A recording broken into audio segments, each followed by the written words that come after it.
Faustine Bollard, figure familière et apaisante des foyers français, a toujours su préserver une aura de discrétion.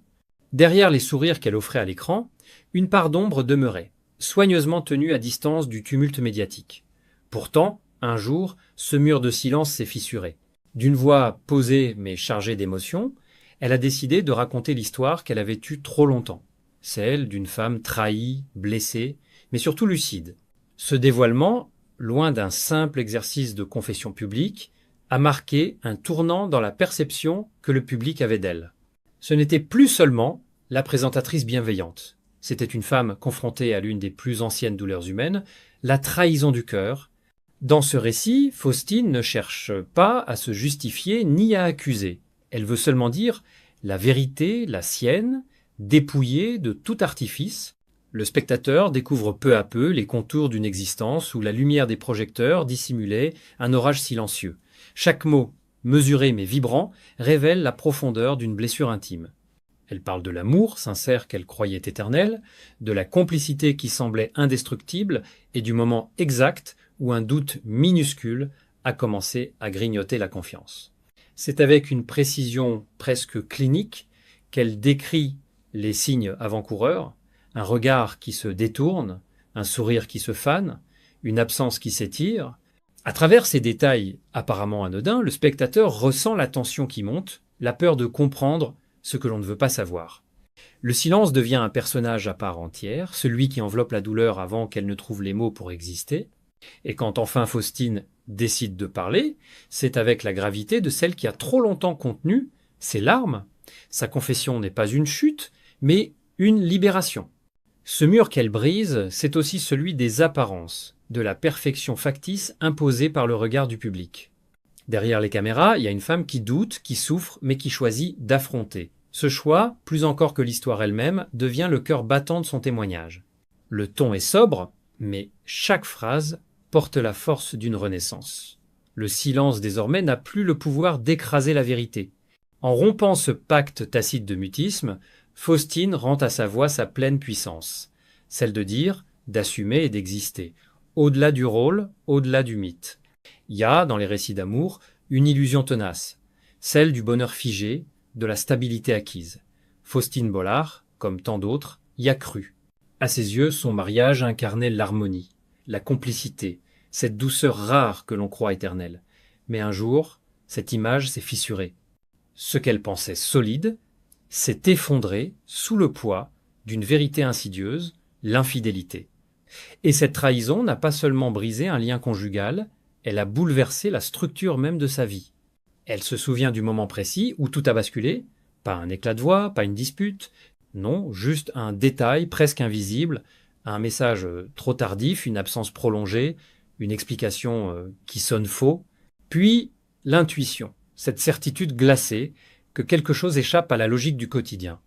Faustine décrit ce moment avec la justesse d'une journaliste et la vulnérabilité d'une femme blessée. On sent dans ces mots l'effroi d'une découverte qui change tout sans qu'on le veuille. Le public, habitué à son sourire confiant, découvre une autre Faustine, celle qui doute, qui cherche, qui questionne, sans oser entendre la réponse. La trahison, chez elle, n'est pas un simple acte adultère, c'est la rupture du pacte tacite sur lequel reposait sa confiance. Elle parle de cette douleur sourde, celle de se sentir étrangère dans sa propre maison, de ne plus reconnaître celui qu'on aime, ni même son propre reflet. Mais là où d'autres auraient sombré dans la rancune ou le silence, Faustine choisit d'analyser. Elle raconte comment, dans la confusion des premiers jours, elle a tenté de comprendre. Pourquoi ? Comment ? Était-ce un manque, une faiblesse, ou simplement l'inévitable fragilité humaine ?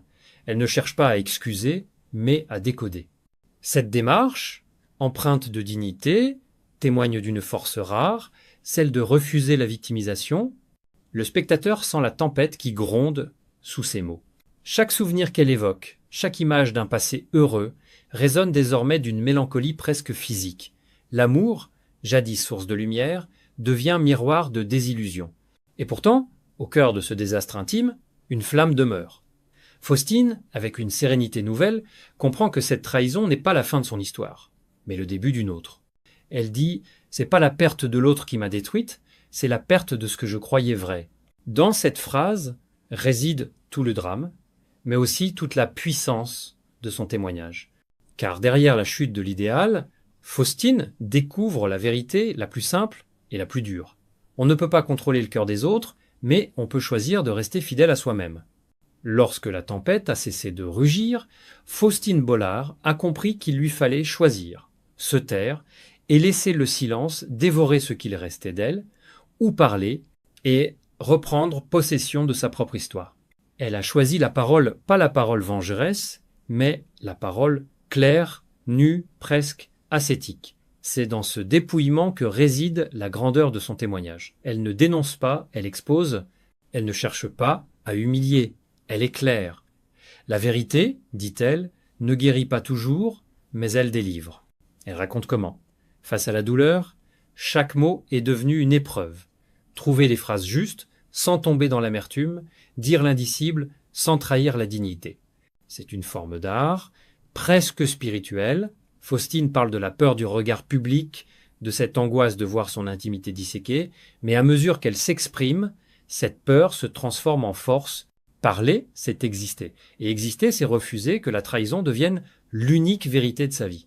Son récit, empreint de sincérité, bouleverse parce qu'il ne cherche pas à convaincre, mais à partager. Chaque mot semble peser, porté par une lucidité rare. Faustine se tient entre fragilité et maîtrise, entre larmes et silence. Elle raconte la honte qu'elle a ressentie, non pas à cause de la trahison elle-même, mais du regard des autres, ce regard qui transforme la douleur intime en spectacle. Et c'est là qu'intervient sa plus belle victoire, refuser d'être réduite à un rôle, même celui de la victime. Elle dit avec une dignité désarmante « Je ne veux pas que cette histoire m'enferme.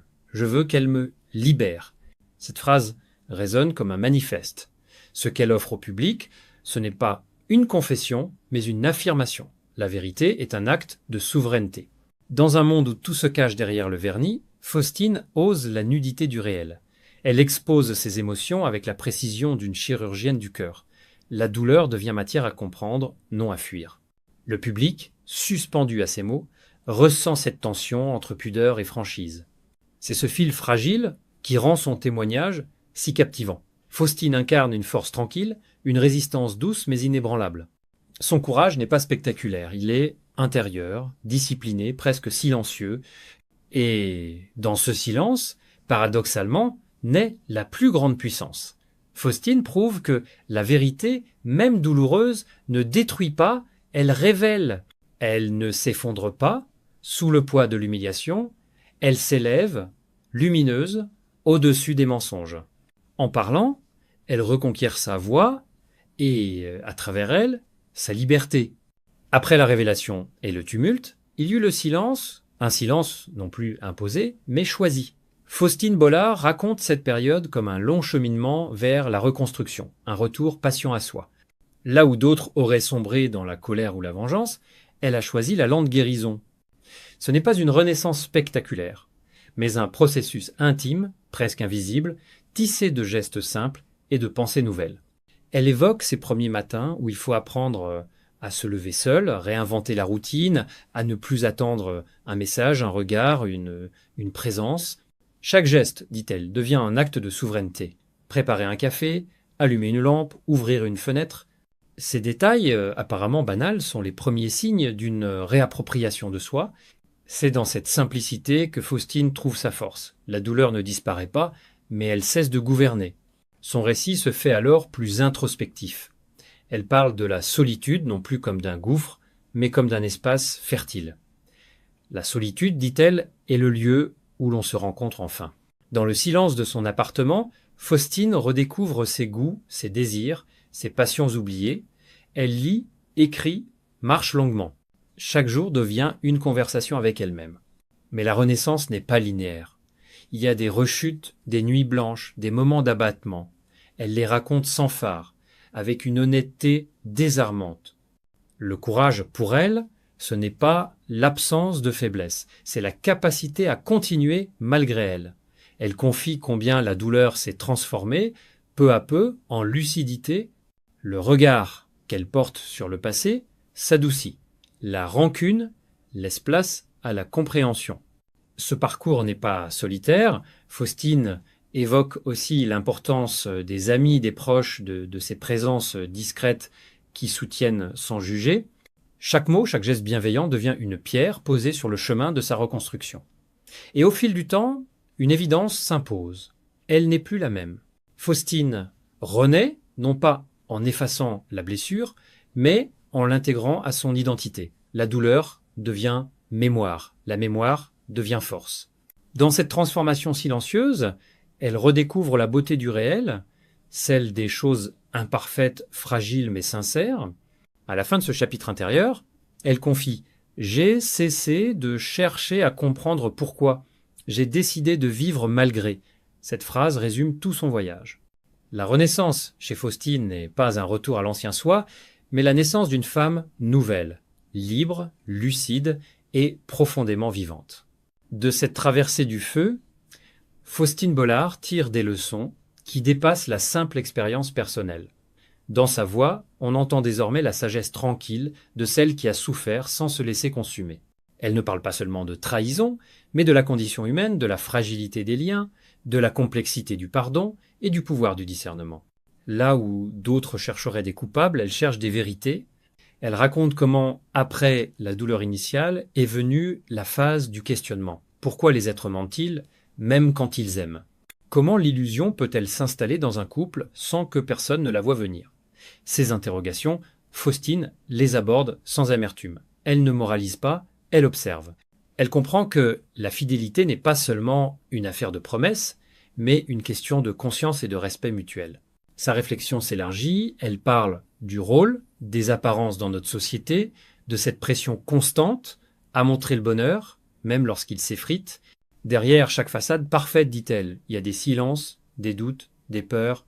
Faustine ose dévoiler ce que beaucoup préfèrent ignorer, la fragilité de tout amour et la force que l'on gagne en l'acceptant. Mais la plus grande leçon qu'elle retient, c'est celle du pardon, non pas celui que l'on offre à l'autre, mais celui que l'on s'accorde à soi-même. Pardonner, pour Faustine, c'est pas effacer la faute, c'est se libérer du poison de la rancune. Elle explique qu'il lui a fallu du temps pour comprendre que la colère ne guérit rien, qu'elle ne fait que retarder la paix. Son récit prend alors la dimension d'une méditation sur la liberté intérieure. Dans ces mots, il y a une humilité rare. Elle reconnaît ses propres aveuglements, ses refus de voir, ses concessions silencieuses. Cette lucidité donne à son témoignage une profondeur universelle. Chacun, en l'écoutant, peut s'y reconnaître dans le doute, la peur de perdre, la difficulté de se reconstruire. Et pourtant, loin du cynisme, Faustine choisit la bienveillance. Elle parle de la nécessité de croire encore à l'amour, mais d'un amour plus conscient, plus ancré dans la vérité. Elle dit que la confiance ne doit pas être naïve, mais éclairée. La douleur lui a appris à écouter son intuition, à poser des limites, à distinguer la sincérité du masque. Ainsi, ce qu'elle transmet n'est pas seulement une histoire de trahison, mais une véritable leçon de discernement. Faustine montre qu'il est possible de tomber sans se briser, d'aimer sans se perdre et de pardonner sans renoncer à sa dignité. Son épreuve devient alors un miroir tendu à chacun. La souffrance, si elle est regardée en face, peut devenir une école de grandeur. Au terme de son récit, Faustine Bollard ne parle plus de blessure, mais de métamorphose. Ce qui avait commencé comme une tragédie intime s'est mué en un chemin d'élévation. Elle dit que la douleur, si elle est traversée avec courage, devient une force créatrice. Cette idée, qu'elle incarne avec une grâce désarmante, donne à son témoignage une dimension presque universelle, celle d'une renaissance humaine à partir du chaos. Faustine se souvient de la première fois où elle a repris la parole en public après la révélation. Ce moment, empreint de tension, aurait pu la fragiliser davantage. Pourtant, au contraire, il l'a affermie. En exposant sa vérité, elle a reconquis son pouvoir. Devant la caméra, sa voix ne tremble pas. Elle vibre. Chaque mot devient un acte de résistance contre la honte. Elle ne cherche plus à se protéger derrière l'image de la femme parfaite. Elle choisit d'être simplement elle-même, entière, vulnérable, lumineuse. Le spectateur captivé ne voit plus une célébrité, mais une femme debout. C'est là que réside la puissance de son témoignage. Dans cette humanité nue qui transcende les rôles et les statuts. Faustine ne parle pas pour susciter la pitié, mais pour inspirer. Elle veut montrer qu'il existe, au-delà du chagrin, une possibilité d'éclat. Elle évoque alors la réconciliation avec le temps, ce lent compagnon qui efface les plaies sans jamais nier leurs traces. Elle apprend à aimer différemment, à ne plus craindre la vulnérabilité. Son récit devient un guide silencieux pour ceux qui, un jour, ont vu leur certitude s'effondrer. À travers ces mots, on comprend que la résilience n'est pas un miracle soudain, mais une œuvre quotidienne, faite de patience et de lucidité. Dans cette dernière partie, Faustine s'adresse directement à ceux qui l'écoutent. Elle leur dit que la vérité, aussi douloureuse soit-elle, est toujours plus légère que le mensonge. Elle leur rappelle que l'amour de soi n'est pas un luxe, mais une nécessité. Et surtout, elle leur confie que la lumière ne vient pas après la douleur, mais à travers elle. Le récit se clôt sur une note d'espérance. Faustine sourit, un sourire calme, presque imperceptible, mais chargé de sens. On sent qu'elle a trouvé la paix, non pas en oubliant, mais en intégrant chaque fragment de son histoire. Sa voix devient celle d'une femme réconciliée avec elle-même, consciente de sa force et de sa fragilité. Son histoire, désormais, appartient à tous, à ceux qui ont souffert, à ceux qui cherchent encore à comprendre, à ceux qui espèrent renaître. Car Faustine Bollard, par sa sincérité et sa lumière, prouve qu'il est possible de transformer la douleur en beauté, la perte en connaissance et le silence en puissance. Le parcours de Faustine Bollard, marqué par la trahison, devient un témoignage universel sur la résilience et la vérité. En brisant le silence, elle transforme la douleur en force et la honte en dignité. Son récit, empreint de lucidité et d'émotion, explore la reconstruction intérieure, le pardon et la renaissance. Au-delà de la souffrance, elle offre une leçon d'humanité, celle d'une femme qui choisit la lumière malgré la blessure. Faustine ne se définit plus par ce qu'elle a perdu, mais par ce qu'elle a compris, et c'est cette sagesse qui éclaire chacun de ses mots.